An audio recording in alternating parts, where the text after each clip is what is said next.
Good morning, everyone, and welcome. This is Joe Scarice, your co-host and co-founder of the Creative Birth Strategy House here on Clubhouse and on the podcast, Creative Birth Strategies podcast, celebrating our second year. A lot of great stuff happening, going on. We're still here, hitting 150 plus episodes, and always providing a great discussion of strategy, education, and scaling your opportunities within real estate. So I'm just going to get myself set up here in a few minutes. And our discussion this morning is BRRRR versus Flip in quarter one, 2026. So give me just a few minutes to get set up here and we'll get rocking and rolling. Just had another white label course yesterday in the Big Apple. We had 12 students, which was really, it was a nice, smaller than Philadelphia, but man, was it we packed with content. We didn't get out of there until 3 o'clock. We were at 110 Fifth Avenue in Midtown Manhattan. It was like slightly snowing. It was just adorable. Um, I gotta give a shout out to this bakery down the block, which I provided some bakeries for the people, the attendees in the morning, which was a lot of fun. Called Bread and Bakeries. It's on 16th Street. You want to talk about an amazing bakery. I don't eat bread, but if I did, that would be the place where I would binge and eat every piece of bread possible I could put my hands on. It was an amazing place. If anybody ever is going to be in Manhattan and need a place for good bakeries, this was just awesome. Awesome cappuccino. Awesome. The employees were just really nice people. It was a lot of fun. And then we had a great class, and then we grabbed lunch in Midtown. All of us, we just really a great time, and we dug into if you wanted to broker money, if you wanted to be a better investor, if you wanted to be just a good damn referral partner. We had all the opportunities here for you in this class. Next month, we're in South Jersey, in Collingswood, New Jersey, on the 21st. If anybody's interested, that's going to start posting out today. We're only allowing 30 attendees in this room just because it doesn't allow more than 30 people in this room. And I don't really want to push in more than 30 people in the class. And then I could tell you in March, we're going to be in North Jersey, up in Clifton, New Jersey. And then in April, we're going to be up in Lehigh Valley in Allentown, Pennsylvania. Pretty excited about that schedule. I am working on one in Atlanta. If anybody else would like to have an underwriting class on a Saturday and collaborate and co-sponsor an event, let me know because obviously we would welcome that opportunity as well. I'll fly in for the day, come the Friday the day before, maybe do a little happy hour, then obviously have the course, um, as well. So yeah, no, it was a lot of fun. We had a lot of fun with everything, and I think a lot of people got a lot of questions and concerns addressed. We actually did some live um, discussions with clients as they were calling in as well, which was really cool. Um, but yeah, it went really well, and we got to hang out in New York, and up for a really good schedule this week. We're going to be in Connecticut, we're going to be in Philly, then we're going to be in Harrisburg, then I'm going to be in North Jersey, then I'm going to be in Lehigh Valley, then I'm going to be up in Edgewater, New Jersey, then down in Newark, New Jersey, and then I will end up in somewhere in Long Island on Saturday. A very interesting call when I was getting ready for Friday night. I got a call from an old friend of mine. I mean, I've known this young man since I was 16 years old. We worked as busboys at a restaurant together. He's done very well for himself. His family did very well for himself. And we just caught up on a Friday night before I went to dinner. Actually invited him because he wasn't too far away from me. I got to see the New York skyline near the Frank Sinatra Park, and I got to see the Frank Sinatra statue. I invited him down to dinner at Del Frisco's. Couldn't make it, but he goes, Joe, I've been following you, and I'm in the commercial real estate space, the marketing space. He's done very well for himself. Very wealthy man. His family's good, really great people. His father was just an awesome guy. I bought my first two cars off of his father, which was a long time ago. And he's like, Joe, I've been following you. I want to get together with you and talk about real estate. I need to create another extra revenue stream, and I think you'd be a great person to bounce some stuff off of. Hey man, we're having a 12 o'clock lunch this Friday. Those are the best type of calls to have in our space. Just a true evergreen lead that, the guy's been watching me with my videos and my posts, my podcast, and he just felt compelled to reach out to me, and we're friends, so it's not like it was a uncomfortable conversation, but I really look forward to seeing him and just talking about the industry itself and see if there's something that matches up where we can collaborate. And that's what this is all about, and obviously the Creative BRRRR Strategies podcast ties into our discussion today, which is BRRRR versus flip. But let's get a quick update on the market. Rates have been kind of like weird, man. But I'm seeing everybody coming off the sidelines for DSCR loans. We're seeing rates, as long as credit's above 700, you're probably somewhere about 6.25 to 6.5 right now. If you're below 700, say 660 to 700, you're probably 6.5 to 7%, or I mean even 7.125 if it's on the lower end. DSCR numbers are coming in really good. I'm noticing a lot of W-2 uh, professionals, meaning they're W-2 at a job and they're doing this almost as a secondary thing, coming off the sideline, doing a lot of BRRRRs, doing a lot of refinances. Had one client come in, we did two refinances and two BRRRRs simultaneously. So one, they have the liquidity. Two, they have the credit. Three, they're finding the opportunities, identifying the opportunities. And four, they're not paying an assignment fee, which is really interesting. So the 30-year base is still around 6%, 5.75, somewhere around there. You could buy down to the rate. Doesn't make a heck of a lot of sense if you're going to hold it for the next 30 years and never refinance it. So, the rates are pretty good. I mean, I don't want to say they're bad. They're not great, but they're not horrible. Like, they're really in a good spot.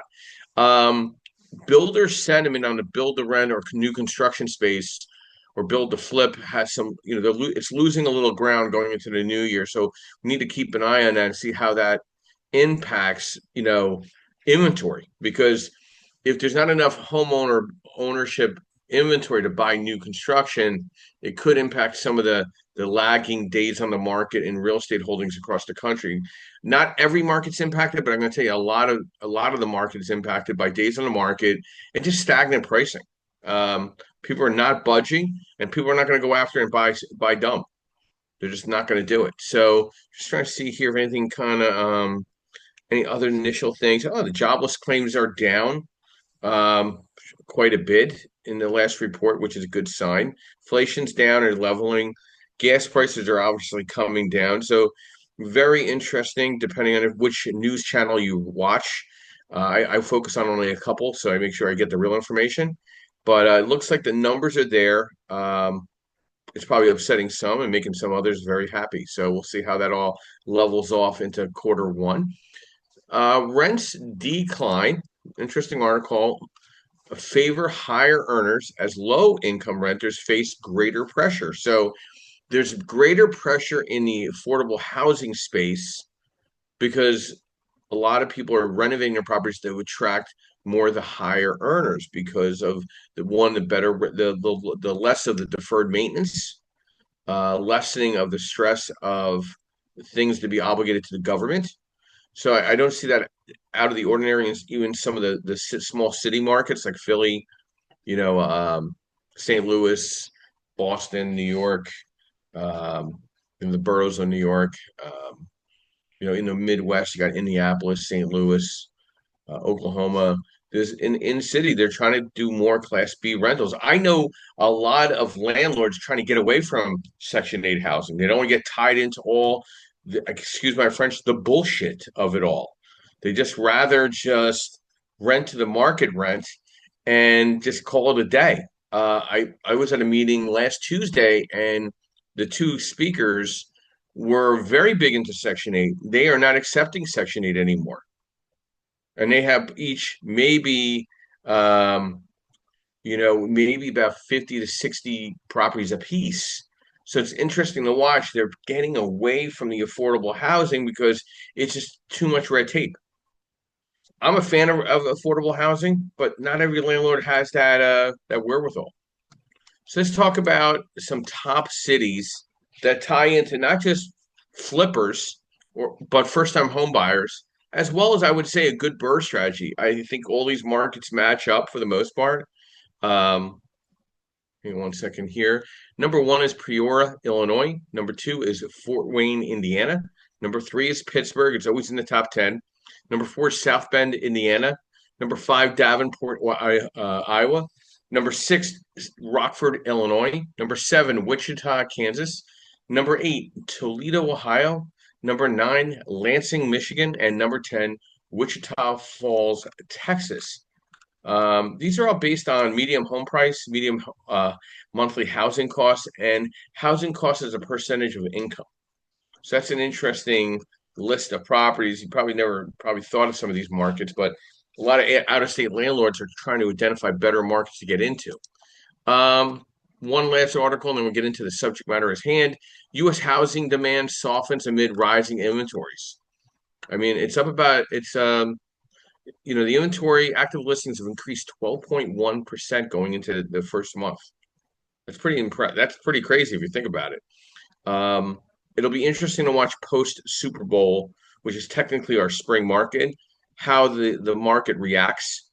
I think we're not going to see a hard reaction till April, till there's an announcement who the new Fed chair is, and now with the DOJ digging into the Fed of a very interesting build out they've done. I don't know if anybody knows about the Fed's new office, fountains and all kinds of unbelievable things in this building, and we'll never get to see any of it. Only the upper echelon get to go walking through this building. So I don't know why they had to go all out for a overpaying building new construction, but that's going to kind of I think stall a little the nomination of the new Fed chair. But we'll see how this all shakes out. But yeah, inventory is not looking good right now. In a way, I'll tell you, in the Northeast, it's up 7.5%. Midwest, 11.1%. In the South, 12.3%, and in the West, 14.4%. So very interesting there. So let's get into our discussion: BRRRR versus flip in quarter one, 2026. General housing market conditions, obviously, when we're in 26, 26 is expected to be a rebound year with more homes sold and modest price appreciation, about 2 to 4% nationally, suggesting a healthier deal flow. Mortgage rates aren't projected to crater, but forecasts point to gradual easing, helping both flips, exit, and BRRRR, meaning the refinance. Some investor sentiment. Some experienced investors are shifting from flips toward BRRRR for stability and long-term holding benefits. I've been seeing this for the last 6 months, actually. Fix and flip projections for 2026 are cautiously optimistic with stabilization and opportunity in select markets, but margins remain compressed. I've been talking about this as well. I think people are walking away with a lot less money when they flip these properties and they realize they're not making as much as they were making the last couple of years. My flippers are turning into rehabbers and holders. Fix and flip, some strengths. Faster turnaround profit is realized when the home sells. If priced and executed correctly, capital can recycle quickly. The rate environment benefits. The normalization helps comps. We need more comps, of course. As we go toward AI comps and artificial intelligence comps instead of a personal comp, we're going to see some interesting circumstances because if the comps are not there, the value is what it is. Some weaknesses in the fix and flip: holding costs matter, market timing sensitivity, and margins compressed. Now, on the BRRRR side, some of the strengths: it's recycling capital. You're taking your money out, you're balancing out the books, and then you're holding it for cash return. Lower reliance on market timing, growing preference amongst the pros, easier exit via refinance, and some of the weaknesses. There's always if we're good with the bad. Equity and cash flow constraints. Maybe you don't get everything out on the refinance because maybe the comp doesn't come back. Appraisal and DSCR hurdles. I'm seeing DSCR compressing because of days on the market on a property being up for rent.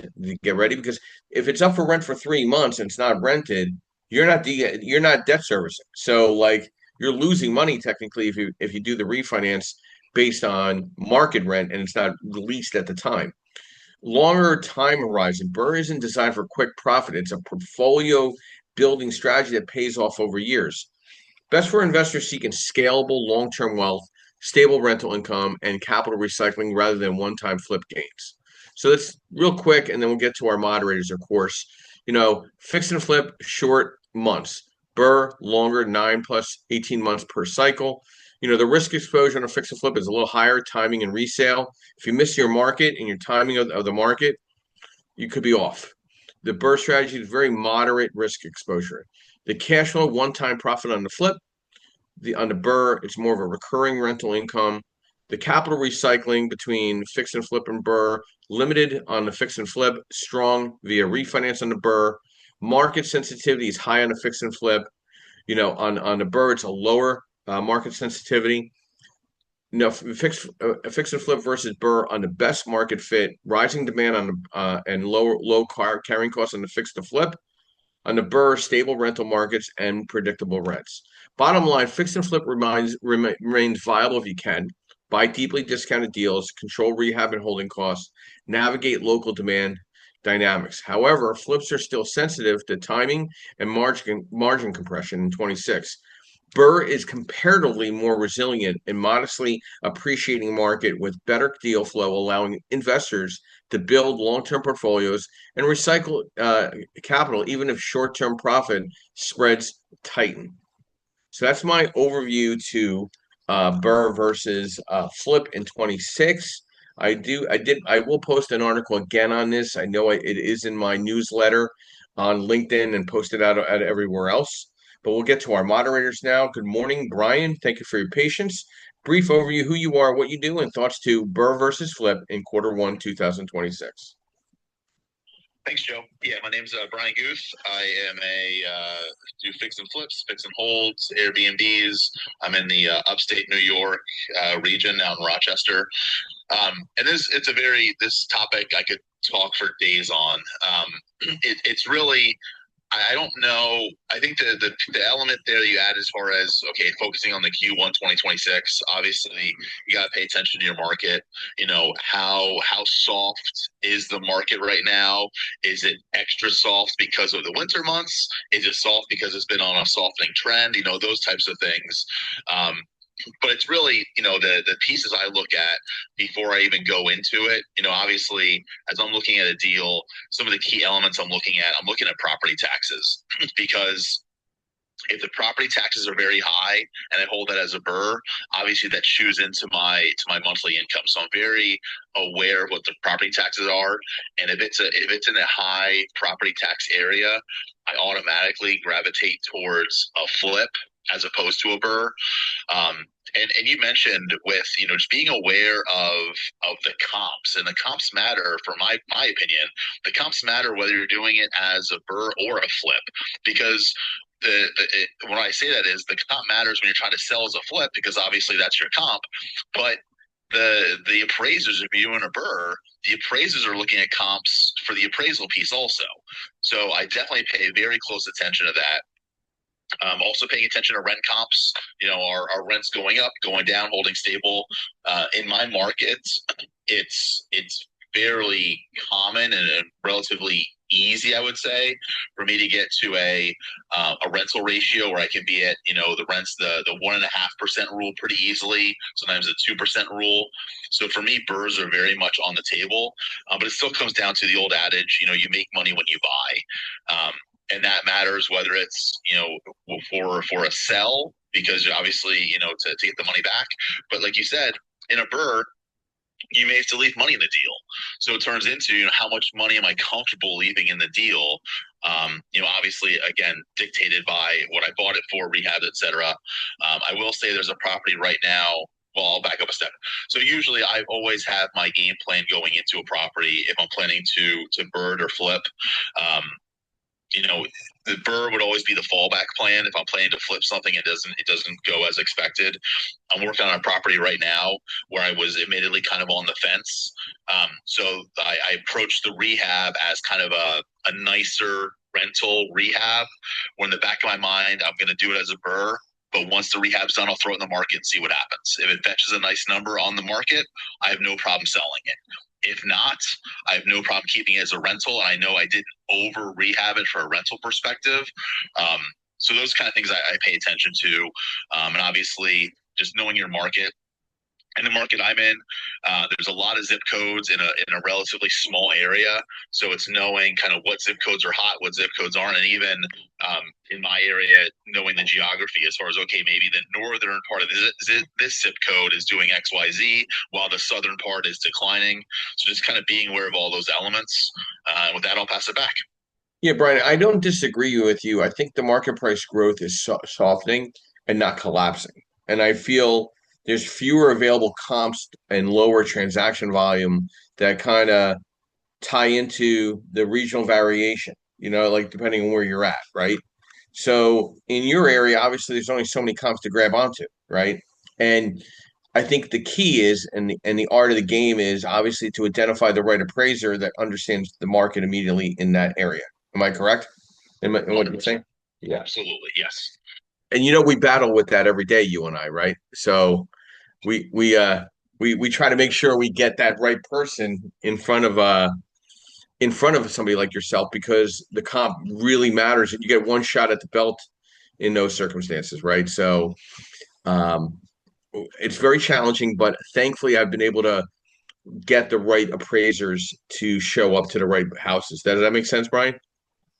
Oh yeah, yeah, and that's a great point. Of as far as if you've done enough, kind of working with your lender to say, hey, listen, I want this appraiser.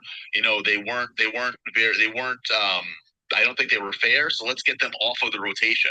Yeah. Kind of put notes in there if you can work with a lender to say, let's get them out of the rotation because I don't want to have to work with them again. Absolutely. Yeah, I've been doing that more, being more specific in my intentions with that. It's extremely important. And I mean, we're not doing anything. We're not talking about anything illegal here.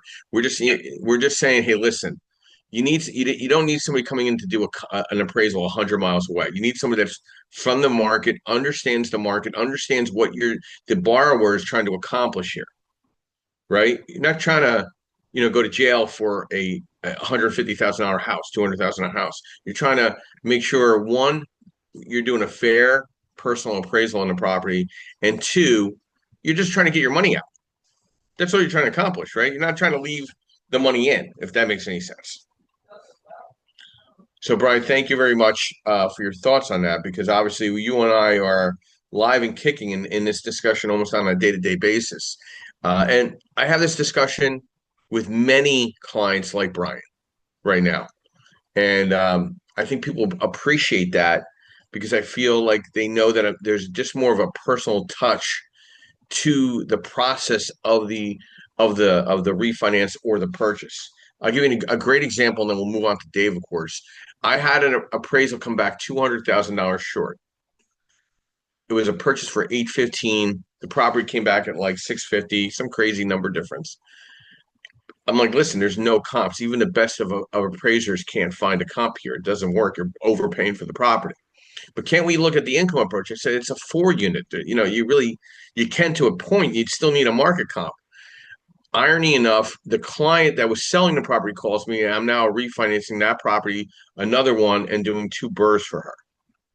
So as long as you're transparent and honest with people, you're not going to be real happy with the initial directness to something, but I think people will appreciate you getting back the real answers right away. It'll sting a little bit, good, bad, and indifferent, but always come back with news. Dave, good morning and welcome. Brief overview, who you are, what you do, and thoughts to our discussion this morning, BRRRR versus Flip in quarter one, 26. Good morning, y'all. Good morning, Joe. Thank you guys for having me. Greatly appreciate it. Dave BRRRR, owner and founder of Trifecta Credit Solutions, where we take businesses, people, investors, and help them go from credit to capital. Talking about a little bit of what Joe's talking about, kind of just to take sense of BRRRR versus Flip. I think overall, I don't know how many new people are on here at all, and it takes us back to what Joe, you and I were talking about on Wednesday. I think I have 2 talking points today. I think just overall, don't get caught up into this or that, right? Like take action. We were talking about that based on our room that's coming into the Lehigh Valley room on Wednesday. It's guys, just take action, right? But again, keep that plan down. What do you want to do? Like, we have a lot of guys in our room that I think they all want to do flips, right? They don't want to hold. They don't want to be in the landlord side of things. They don't want to get into that mess. But I think what you said, Joe, is pretty key. Is hey, you're leaving some money on the table by not taking that rent side, and some of those numbers might not be there. But real quick, and I just want to keep this short and brief today. One thing I want to kind of talk, it's on topic, but off topic a little bit. Guys, if you do have any consumer debt, I'm going to tell you right now, if you're making moves to do that repeat at the end of BRRRR, right? Make sure you get your credit right. If you're getting capital in today, I'm telling you, it's going to start tightening up a little bit. And the main reason is this talk of 10% on credit card interest. I think it's a bad thing. I think it's going to create closing accounts. Therefore, if your accounts are closed, your score is going to drop. It's going to make money harder to borrow. Joe, I don't know what that looks like on the private side, but money's going to get tighter, guys. And if you have the ability to roll that debt over now into some type of term loan, debt consolidation loan, take care of it today. Don't wait, because more than likely, it's probably not going to happen. I don't see how you can force a private entity to change their rates. But guys, if it can happen, it will. So get your money situation in order. The last thing you want to do is slow yourself down from borrowing power and take any risk on that. And I'm gonna leave it at there. Joe, back to you. Thank you, guys. I think the issue, Dave, and I think you might agree with me on this, is it's good. The liquidity issue to doing a loan is going to still be there, and I think the issue is that liquidity is not there for some of these investors trying to get in, and getting available credit is going to be tightened. So then the liquidity issue is going to be tightened. I mean, it's all about liquidity. Like all the, listen, Dave, you and I have this event every third Wednesday of the month in Lehigh Valley, and people are coming up with imaginary type of ways of getting into a deal. At the end of the day, you need money to put down on a property. Okay, I would love to tell you that there's loans out there for second position loans, but they don't really exist. Because why would a first position mortgage holder allow a second position mortgage holder put a second position in, and you have no money into the deal? That means you have no skin in the game. I'm wasting my time with you. Let's just call it what it is, right? So, like, I'm looking at my credit report right now. I have a 3% usage on my entire credit. So I could turn around today and immediately go get $50,000 if I need it in liquidity. Am I correct, Dave? I'm looking at my credit report right now. Yeah, 100%. That's the play. Liquidate something at 0% for 50K. You can run that play all day. I think the bigger thing too is what people miss is leveraging, taking that 803 score and utilizing that on your LLC. Mm-hmm. And that's the step that a lot of people miss, because if you do that on the personal side, yeah, 50 grand, that 3% might turn into 70. That 803 is probably going to turn into 630, 640 temporarily. Obviously, you should pay it back, but you still need that 803 in order to leverage on the business credit side. Yeah. And, but yeah, you're 100% right, man. You have access to that all day. The key is getting your credit usage below 10 to 15%, where credit facilitators have a user appetite to working with you. Okay. And that's what I've done over the last several years to keep my liquidity out there at the top. Dave and I co-host an event in Lehigh Valley. It's really coming around and taking shape. We are excited about going into the first quarter together. We did a great holiday party. The next night, I was in Newark, New Jersey with Van Robinson, who's on here once in a while, and collaborating with Jumpstart Newark. And we had over 40 people there. And that event, we moved it around a couple nights, and we're going to stick with the third Thursday of the month. And I think we hit a home run. I have a feeling we're going to fill the whole restaurant on the next couple of runs. So if you're in that Newark, New Jersey area, or you want to go to a really great event on a third Thursday and fly into Newark Airport and come over and Uber over, then go back home, I was extremely impressed with Jumpstart Newark and the discussions we had. We're having events now in Philadelphia, North Jersey, and Lehigh Valley. We're going to stay strong with those. And then I obviously attend a ton of other events as well throughout the month. And again, thank you, Dave, and thank you, Brian, so far on this discussion, BRRRR versus Flip in Q1 2026. And we're going to go to some of the roses amongst the thorns here. Melissa, good morning and welcome. Brief overview who you are, what you do, and BRRRR versus Flip in Q1 2026. Hey, good morning, Joe. How are you doing today? How's Clubhouse doing? We should be doing okay. We all woke up this morning and we made it to Joe's room, right? Hey, everybody. My name is Melissa King. I am a real estate investor with my husband of 30 years. We have been investing with our self-directed IRAs in some fix and flips and different kinds of business loans. And I am also the owner of a virtual assistant business run out of the lovely Michigan. We're under a what is it here? Some kind of snow warning right now till Tuesday at 7 a.m. So we're going to go out this afternoon and do some snowshoeing because, you work hard, you got to play hard. What I do with my business is I currently work with investors and small businesses. We keep their numbers and paperwork organized so that they can support lending, refis, and clean exits. We are just here basically to learn about the BRRRR versus the flip. We've already got some great information already. One of our goals this quarter is to do debt consolidation days. We realize that that's going to help us leverage and get more into our lane, which we are trying to figure out. I really like the BRRRR for the long-term play, Joe. That seems to be my favorite right now. And I also found it interesting that Lansing, Michigan picture list. That is my... Where is that? That's like, we like to affectionately call it the armpit of... Michigan. That's only because we're from there and you know how that goes. It is basically just south central at the bottom of Michigan, like in between Grand Rapids and Detroit. Got it. That's funny. I thought, whenever Michigan comes up and you're on here, I kind of giggle because you're probably saying, what is it? What, how the hell did we make that list? I do. But hey, listen, I'm pulling data. Yeah. Last week, and if you just... that's one of the reasons I like Clubhouse is because you get a different perspective, East Coast, West Coast, nationally. That's my favorite part about Clubhouse because if you go to the locals, sometimes the meetings they're not as positive as you'd like. I guess is the way to say it. Is that politically correct? Mm-hmm. I'm not politically correct though. That's correct. That's a... The straight shooter. And here in West Michigan, I'm kind of that way, and I think it brushes some people a little bit the wrong way, but that's okay. That's who we are. We have to be authentic, right? I've been focusing on brushing people the wrong way for 56 years, Melissa. Just need to own it. You got to take it in, eat the frog, and just, that's it. You got to just take it in, take it in, take it in. So. Okay. All right. 2026, I'm going to eat that frog. Absolutely. Thank you, Melissa. And I'm going to tie in real quick before we go to Deborah, some top BRRRR markets that you want to keep in mind. I like these markets, except one, I think. One is a little questionable. Maybe two.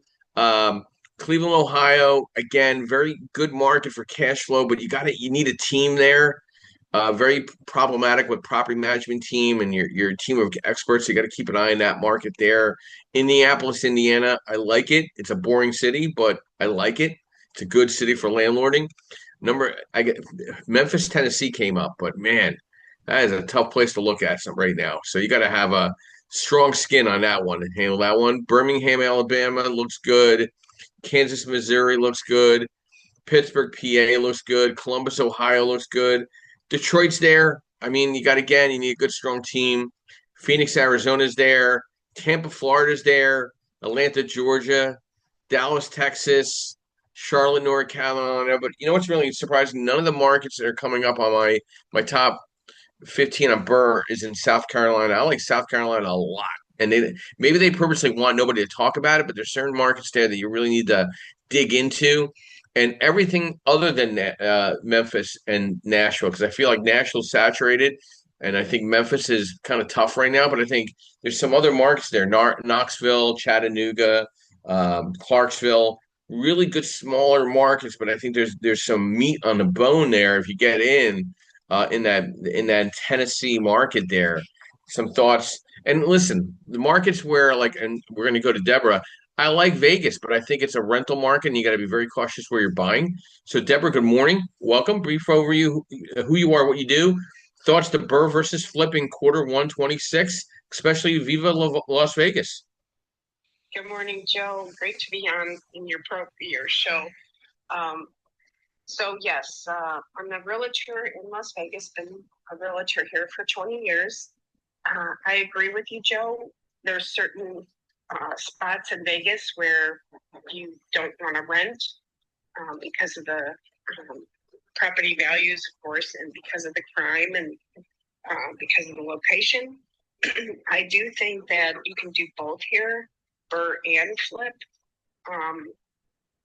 Especially if you get it at a very, very good price, which is very hard to, in today's market, especially, since I'm a realtor and, we want our clients to get the most for their money, but there are properties that are distressed all the time.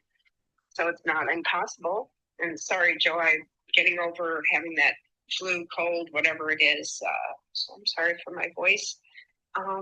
What else? I sent you those things about what Trump is trying to do and get the hedge funds out of buying properties. And as a realtor, I agree with that. I don't think companies should buy, house single family when family could buy them. Yeah. I think if they don't, yeah, fine, then buy them. But anyway, so I'll turn it back to you, Joe.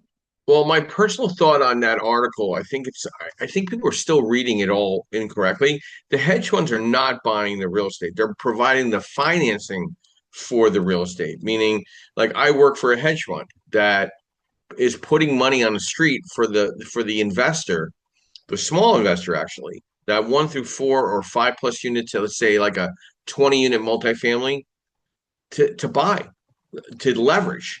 So I just don't know where this onslaught of the hedge funds are buying real estate right now. They're putting the money out to buy the real estate, which is different. So I don't know, all these articles, they come out with different things.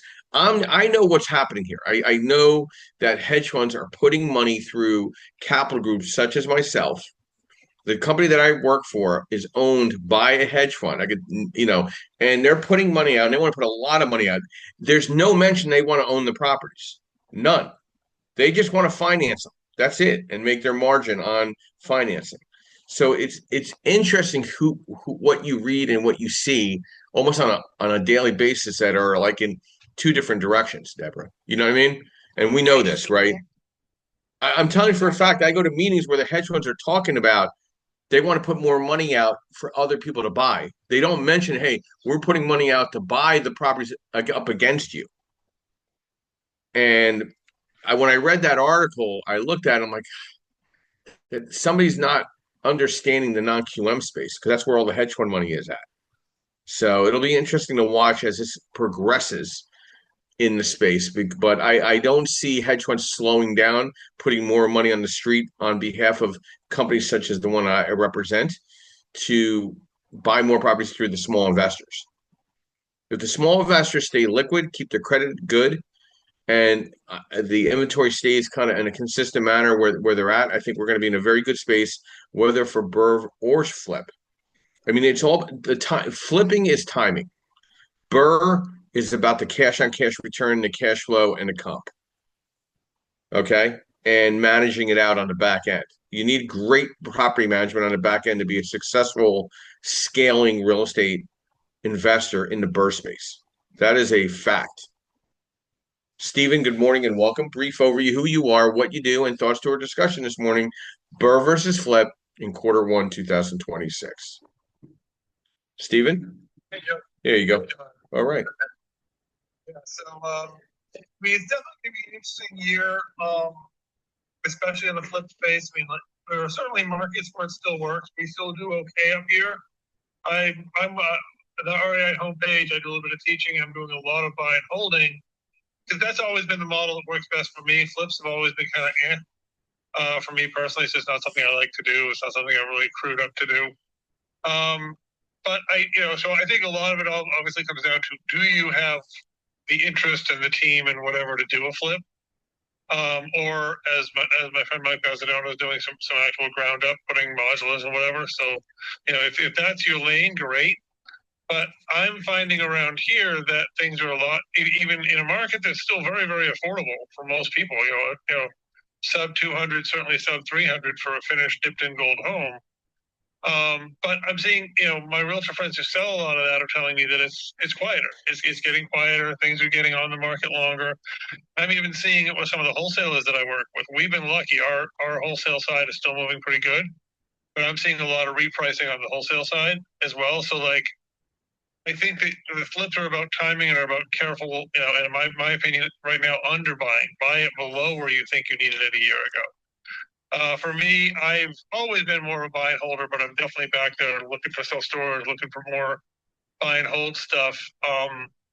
Also because I own the management company, but also because that to me is a more consistent category. And also as I had a conversation with a financial advisor friend of mine, he's like, if you're in the affordable rental space, there's always going to be somebody that needs to affordably rent your property. If you're in the flip space, and you take 3-6 months to get it done, will there be somebody at the end of the rainbow? And my last, position, which I've always said, is if you can rent it, if you're doing a flip and you can rent it for enough to stay alive, then that's a no-brainer because you always have the fallback plan. If you're flipping something which can't rent for enough to pay for itself, be real careful. That's really my thing. So I'm getting more cautious on the flip space. Also, in a lot of markets, a friend of mine does a lot in Pittsburgh, and it is a great market. The contractors are still extremely busy, so it's not always easy to pick up the guy you need. So if you don't have the core team going in, once you close on it, it may be too late to start looking for that core crew because they might be booked out 3 or 4 months. So, Stephen, where do you see AI taking shape within a small market like yourself, where you are, and tying in identifying opportunities? Have you applied any form of AI to identify, this SFR space or the self-storage space? Are you using any of that to kind of leverage yourself as a real estate broker? Yeah. So sorry. Yeah. I'm using it almost every day. The self-storage community that I joined, and then I've been working with for several years. It's sort of a mentorship.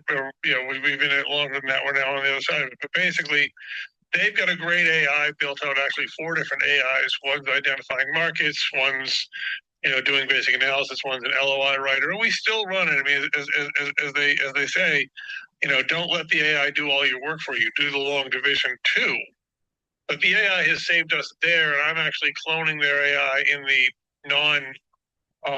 in the more residential multifamily space to sort of run the basic math, upload the OM, give it the stuff, and give it your parameters. Like for me, it's the entire capital stack has to debt service at 1.25, not just the debt, and let it come back in 5, 10, 15 minutes with a pretty well thought out package. And I will say that one of my challenges with AI is it'll come out with a half-baked package, and I will tell it to tweak this one portion, and it gets worse. And I was just taught that you don't have it tweak one portion. You give it the criticism and have it rebuild the whole thing, and that seems to keep it more on track. But, I use it a lot there. I use it consistently when writing difficult letters in my normal business. And I'm into sustainability, so I actually use Ecosia's AI, which is a green, renewably sourced, but that only works for letters. It doesn't have the capability. You've still got to be on ChatGPT or Grok or one of those for deeper work. But I use it a lot for that. I don't find it can, at least in the storage space, I haven't really tried it on the residential space. I don't find it that it can publicly source values as well. It'll do city data and community data and stuff like that really well. But I find when I'm looking at, what's the, square feet supply per person, I have to go to a store track or a tract IQ, dump that in and say, here it is. It's Probably because certain publicly available sources are login capable. They're not looking to have an API or ChatGPT work with them. A lot of the raw data you want, my experience is I want to put it in. It comes up with sort of pieces, but once it's in, I find that I use it all the time to analyze and keep track of, and also think through a strategy. Yeah. So I'm using it a lot. I'm actually trying to build more on it because I'm finding it a really useful tool. Yeah, that's kind of how I use it. Yeah, I actually have a funnel where I funnel both Grok, Gemini, and ChatGPT accelerated to come up with my analysis or work when I'm putting together, whether it's an article, a newsletter, whether it's data that I'm trying to drive toward me on my underwrite. Because somebody will give me an address, and I have to do some additional research before I issue terms. Yeah. And everybody thinks, hey, I just drew you a stick figure. Can you give me terms? No, it doesn't work that way. Yeah. You know what I mean? Yeah, they draw this little stick figure and say, oh yeah, you should be able to give me terms on this and lock it down. I'm like, no, you're trying to throw shit up on the wall and it doesn't stick right now. And what I actually am starting to build is because I'm trying to do the digital clone and sort of stuff like that. And what I've discovered is that it's not just one tool. Like Chat does a great job for these kind of things, and Grok does this, and Claude does that, and the other ones, and you end up a lot of times on a single project. Like for the self-storage analysis, Chat does a pretty good job. I don't need anything else. But if you're doing something else, a lot of times it is, well, Claude's good at this, and Grok's good at that, and so a lot of times it is mixing and matching it. In fact, one thing I'm trying to build, and Chat says it can do it, is that a tool like Chat will say, oh, you give this portion to Claude, that portion, and it'll actually give it to Claude or whatever. So AI almost runs the AI. Like I think Amy said a few weeks ago, in one of the apps she uses, she actually has an AI that monitors all the other AIs. Yeah, I funnel it now. Yeah, it allows me to just be quicker on my feet with client inquiry. So, but I appreciate that, Steve. Any plans for an event coming up in the Northeast Pennsylvania market? I actually was call you this week and set that up because I do think I want to get back to doing them, probably up in that Dixon City range on a regular basis. I actually have a new agent up there who wants to collaborate on them and kind of help keep them running. So yeah, I think I do want to bring them back up because eventually if I don't, somebody else will, and there's enough need for one up there. Yeah. So I'll give you a buzz this week. Sounds good. I got your email as well, so I will follow up with you on that post podcast. So thank you, Steve. Yeah, no problem. Thank you. So listen, as we're growing here in the BRRRR versus flip environment, quarter one is just one piece of the pie. We got 3 more quarters to follow, and as real estate professionals, we need to keep our eye on the ball. I mean, how many? I ask people all the time, how many events have you gone to this past week to network and find out what's going on in the market? If you're not out there twice a week at one given event or another, I really don't know how you're applying your marketing for one, your business, 2, for your inner knowledge of the market and keeping your ear to the ground. You have to get more involved. I know it's tough getting your ass after work and going where you have to go or doing what you're doing. You got to get to a couple places. You got to identify events. Like I'm going to be in Austin, Texas, the first week in February. I've already identified 2 events while I'm there that I'm going to go to. I'm going to make my time worth it. I got to be there for the week for training. And why wouldn't I network at 6:30 in the evening to 8:30 somewhere else if I have nothing else to do other than sitting in my hotel? I'm going to go and get my Uber my ass over to one of those events. What's the worst thing that happens? I meet one person that impacts my day or my quarter, my week, my year. At the end of the day, your network is your net worth when it comes to BRRRR versus flip. Everybody's looking for off-market deals. Your off-market deals are at these events. You're missing out. I'm telling you that for a fact. Good morning, Felix. Welcome. Thank you for your patience. Brief overview who you are, what you do, and thoughts to BRRRR versus flip, quarter 1, 2026. Felix? Felix going once. There you go. There you go. There you go. Grand Rising, kid. Grand Rising. Joe, Felix Buchanan Sr., Buchanan Biz Enterprises, the Jalix Group. Um, Very good topic, especially with everything that's going on in Baltimore, with not being able to get loans. So our flip market is kind of like real stagnant, mainly because of the fact that with the fraud going on in Baltimore and in Philly. So to me, it's always you always got to pivot. So in my market, it's more rental buy and holds that investors are looking for now more so than flips. Obviously, because there's no guarantee that with the flip is there going to be a buyer available to qualify for a loan so that they can then purchase that house. Then there's a lot of inventory in the Maryland, upper East Coast market where properties are sitting on the market longer. So to be in a flip strategy right now wouldn't be the best or more ideal situation for quarter 1 in my sector up there.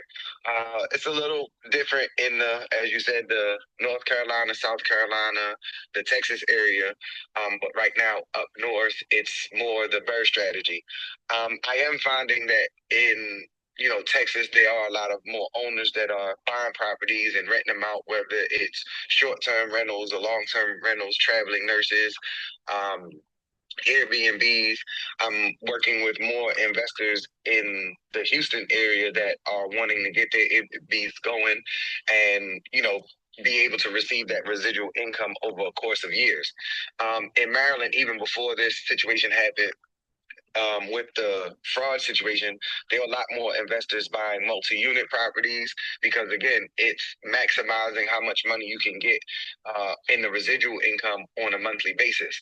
As everybody mentioned before, everything is within you buying the property. If you don't buy the property at the right price, I don't care whether it's a rental or a flip, then you're going to lose in some way. Will you be able to recover? Yeah, it just depends on what the time frame is that you are going to recover. If you are doing flips, just like Steven mentioned, don't put yourself in a position that you um, X yourself out in the sense that you buy the property too much and then the rental is not going to cover it. And or you got to rent it just so that you can make the payment and then you're not making anything. So you're just basically practicing real estate. Don't want to do that. Realistically, it's just making sure that you know your numbers, things that we've talked about consistently, making sure that you have a strong team, making sure that you have people that are credible in the sense that when you're asking them for advice, whether you're using AI, having the proper mentors, looking at what the market's doing, making sure that you're paying attention to the right people and not the smoke and screens. A lot of people will want to make it look like they're making something and doing something until you get to really knowing the numbers, and then you'd be like, oh, you didn't have anything. Similar to like sellers that used to sell their property when you couldn't see exactly what it sold for. So you ask your neighbor like, oh, how much you sell your house for? And they'd be like, oh, I sold it for 250,000, when they really only sold it for 210,000. And if you go off of that without having the actual numbers, then you're going to put yourself in a real bad bind because now you went off of what someone said instead of making sure that you checked and validated your information. So that's my knowledge and wisdom for today. Pass it back to you, Joe. Yep. Felix, thank you as always. Listen, guys, Baltimore and Philadelphia right now, I have to say, are on the bad boys list. They're not really looked at from a good lending perspective on the SFR due to a lot of fraud cases that are hitting the ground right now in Baltimore and Philadelphia. Um, every deal is going to be scrutinized or cut back on LTC, meaning loan to cost or loan to value on the after repair value in those two markets right now. St. Louis, Chicago as well. Just because as this market gets a little tighter and economics get a little wacky, those are the markets that usually come to the top of fraud and poor aligning. So just keep it like Philly looks good, but I like the surrounding areas of Philly. Baltimore looks good because of the numbers, but the lending piece, if you don't have any experience or don't have a presence there, it's going to be a tough ride there for between Philly and Baltimore for about a year or so. The surrounding areas of Baltimore, it depends on where you're at. I mean, I've been at the Eastern Shore area, like the Delmarva area. It's kind of quiet. I don't really think it's an investor-driven area. DMV corridor, kind of a little different. You got to kind of find your spot where it makes sense to hold there. There's still some flipping, but it's a quiet market right now in that area. I see more activity in my South Jersey corridor, even though foreclosures are up in Cumberland and Atlantic County right now. But the barrier of entry to get in to either flip something, make a couple bucks, or burst something is there. If I was looking more in a 50-mile radius of where I'm sitting right now. But again, from a lending perspective, the surrounding areas of Baltimore and Philly are fine. The inner cities of Philadelphia and Baltimore right now are extremely tough, and keep that in consideration if you plan on investing into those markets at this time, or you want to just reach out to guys like myself and Felix. I've known Felix close to 20 years now, so I think I could trust him with his advisory when it comes to that market. I feel like he's a specialist in that area. Van Robinson, good morning and welcome. We had a wonderful event last week on Thursday night. Pictures prove in the pudding there. Brief overview who you are, what you do, and thoughts to BRRRR versus Flip in quarter 126, and thoughts to the event this past Thursday night. Yeah, man. Good morning, everyone. Good morning, Joe. My name is Van Robinson, and I am the executive director of Jumpstart Newark, which is a community development organization that teaches just ordinary folk how to become real estate investors and create generational wealth for themselves and simultaneously improve the community by reducing blight. Joe, first the event, the event was nice, man. I really thought that a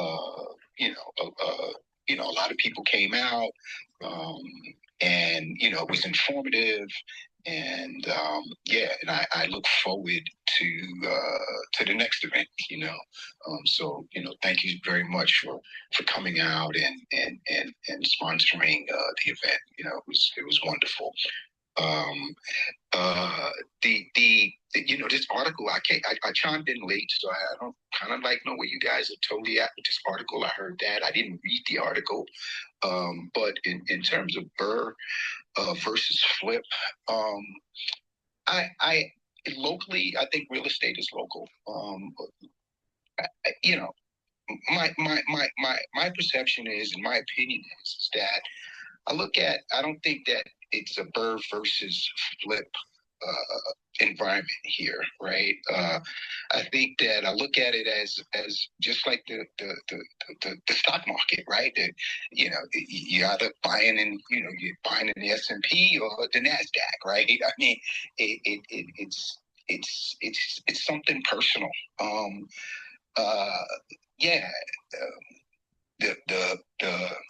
The flipping our jump starters, they're doing both. Some are renovating properties and selling properties and just renting them and trying to scale, and others are actually building on their way to building new construction. I think I always say that real estate is math, right? And what I do is determined basically by that, right? I could purchase a property and think that I might want to flip the property, but maybe I didn't put a lot of cash into it. Maybe it's close to a college. Maybe there are just some things that make it more attractive for me because of my overall portfolio, where I want to go at a certain time in my life. It may make sense, right? So, I think that it's a combination of the market, and it's a combination of where I want to go. Scaling, I hear a lot about scaling, especially from the jump starters, right? I want to do this, I want to do that, I want to do this. I mean, scaling is fine, right? And you want to grow, but you want to grow right. You know, so yeah, that's enough for me, Joe. Thanks again. Man, thank you as always. I don't think we're going to be able to slow down now that we got such momentum moving into the third Thursday. I mean, we had over 35 people there. I mean, we had half the restaurant filled up, I think. So I think we're really going in the right direction. I think the word's going to get out. And I'm really excited about the collaboration with you, Van, and thank you. So my final thoughts to BRRRR versus Flip, quarter 126. I feel like BRRRR has the edge for many investors in early 26 because it's more portfolio resilient in a cautious market, leveraging refinance mechanics and building recurring cash flow, especially in a balanced or slow growth conditions. Flipping still works, but success will require disciplined pricing, tight rehab timelines, and sharp cost control due to compressed margins. Hybrid approach. Many seasoned investors blend both, using flips to generate quick capital while building long-term holds through BRRRR. Some key tactical tips for quarter 126. Engineer BRRRR deals from refinance outcomes backward before buying. Prioritizing markets with strong rent fundamentals, job growth, limited supply. And in flip deals, build extra margin buffers for slower comps or holding costs. And my quote this morning: champions don't compete on balance, they compete on relentless energy, no off switch, no excuses. Obsession makes success inevitable. I want to thank our moderators that gave a lot this morning on this great discussion. We're in our second year of the Creative BRRRR Strategies podcast and house here on Clubhouse. I want to thank Mr. Yardell Perkins of Perkatech, who provides all the social media architecture and background to this website design. You definitely need to reach out to him as well as your moderators here. They gave their heart to these discussions this morning.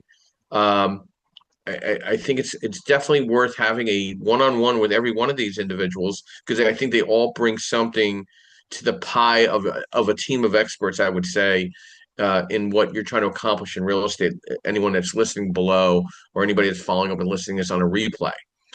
We're here every Sunday morning, 9 a.m. Eastern Standard Time, providing education, networking, and strategy. I want to thank everyone again. Have a great week. And we're going to be ending the room in the next 30 seconds. And thank you. Have a great day, guys.